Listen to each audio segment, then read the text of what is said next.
actual Karen, okay, Boomer here. I haven't been on for a while, and I'm here in my room this time. Did you know that there is a movement to start calling lunatic racist caught on camera Ivankas instead of Karens? Yay! It's astonishing what evangelicals will say to protect Donald Trump, one of the most un-Christ-like people on the planet. Claiming to be led by God, Franklin Graham said, "Shame, shame on the 10 Republicans who joined with Speaker Pelosi and the House Democrats in impeaching President Trump. After all that he's done for our country, you would turn your back and betray him so quickly. What was done only further divides our nation." I'm pretty sure what he means by "after all he has done for our country," he isn't referring to separating thousands of children from their parents, even toddlers and nursing infants, and locking them up. Or maybe he's probably not talking about downplaying a hoax that's now killing 4,000 people a day. He's talking about filling the courts with unexperienced and unqualified people who will put their particular interpretation of the Bible before the Constitution. The old-fashioned way of getting people saved and having them change their own ways isn't working for him. He must do it through legislation. Betraying him so quickly. The GOP and the evangelicals for 5 years have participated in convincing people that the only way Trump could lose is if people cheated. Since 2016, Trump's been swearing that the Electoral College is the best thing ever and that 3 million illegals voted for Hillary Clinton.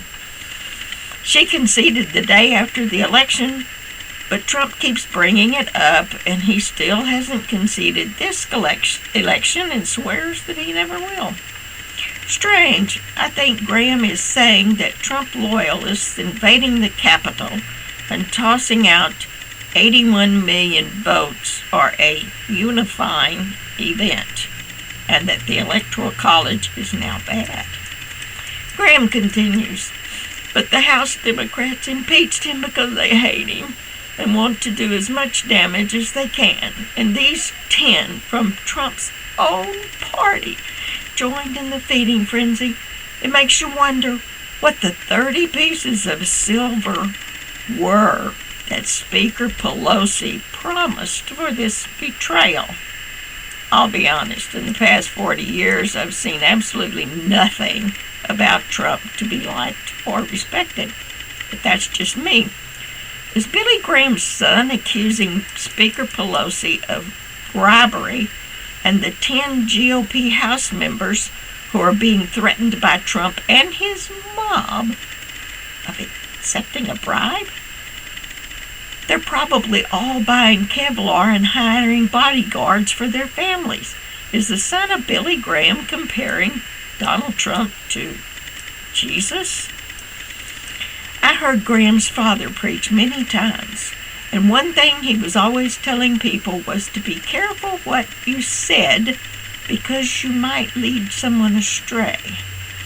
But I doubt he would have thought words could lead to the storming of the Capitol, of the Citadel of Liberty, or screaming about lynching the vice president, or taking Congress hostage. I guess not everyone was paying attention when they kept saying no one should pay attention of what Trump says. Mulvaney didn't think anyone took the POTUS seriously.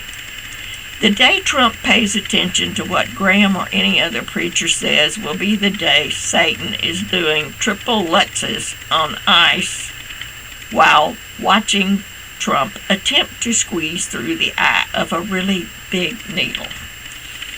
Graham says it's Trump's own party because the idea it has ever been God's own party is long gone.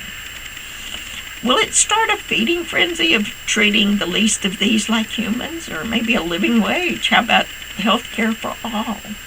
Evangelicals have been pushing super spreader events even in churches.